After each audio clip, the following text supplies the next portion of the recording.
వీకెండ్లో వేసిన మేమ్స్పై రతిక శివజీల మధ్యన డిస్కషన్ జరుగుతూ ఉంది. రెండు చప్పట్లు కలిస్తేనే అవుతుంది అంటూ మీరు అంత పెద్ద మాట అనేశారు అంటూ రతిక అంటే, మరి నేను లేకుండా బిగ్ బాస్ మీ ఇద్దరినే స్క్రీన్లో చూపిస్తే అది వేరేలా వెళ్తుంది కదా, నేను ఉండడం బట్టే కదా ఇలా మామూలుగా కనిపిస్తుంది అంటూ శివాజీ అంటాడు.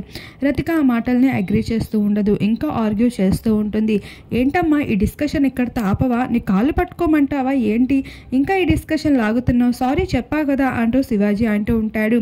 ఇంకొక వైపు కోర్ట్ నామినేషన్ అంటూ బిగ్ బాస్ అయితే చాలా డిఫరెంట్గా తీసుకొని వస్తారు. ఇందులో జడ్జెస్గా శోభా శెట్టి, శివాజీ అలానే సందీప్ అయితే జడ్జెస్గా వ్యవహరిస్తారు. కంటెస్టెంట్స్ చేస్తున్న నామినేషన్ ప్రక్రియని జడ్జెస్ ఓకే చేస్తేనే ఆ నామినేషన్ ముందుకు వెళ్తుంది.